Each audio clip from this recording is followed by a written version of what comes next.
حضرت عمر رضی اللہ تعالیٰ عنہ کا دور خلافت میں ایک گانا گانے والے بزرگ رہا کرتے تھے۔ جب وہ 80 سال کی عمر میں پہنچے تو ان کی آواز نے ان کا ساتھ چھوڑ دیا۔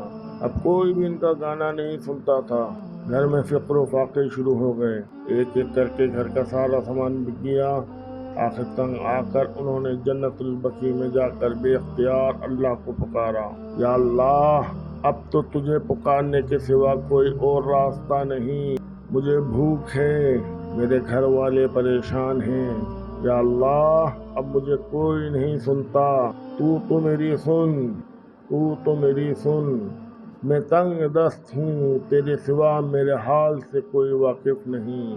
حضرت عمر رضی اللہ تعالیٰ عنہ مسجد میں سو رہے تھے کہ خواب میں آواز آتی ہے، اے عمر اٹھو، میرا ایک بندہ مجھے جنت البقیع میں پکار رہا ہے، اس کی مدد کو پہنچو۔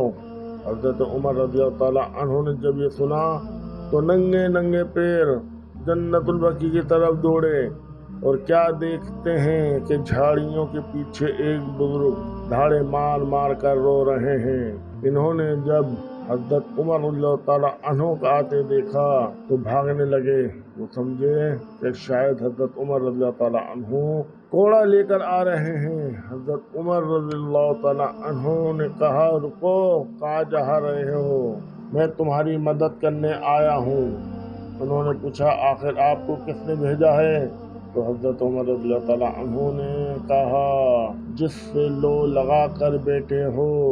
یہ سننا تھا۔ وہ بزرگ گھٹنوں کے بل گر پڑے اور دھاڑے مار کر رونے لگے اور کہنے لگے، یا اللہ میں ساری زندگی میں نے تیری نافرمانی کی، تجھے بھلا کر رکھا، اور اب یاد بھی کیا تو روٹی کی خاطر، اور تو نے اس پر بھی لبیک کہا اور میری مدد کرنے اپنے اتنے عظیم بندے کو بھیجا۔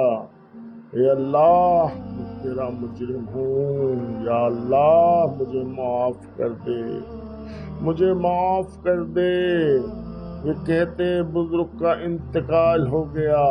حضرت عمر رضی اللہ تعالیٰ عنہ نے ان کی نماز جنازہ پڑھائی اور ان کے گھر والوں کو بیت المال سے وظیفہ مقرر فرمایا۔ بے شک ہمارا رب بڑا غفور رحیم ہے۔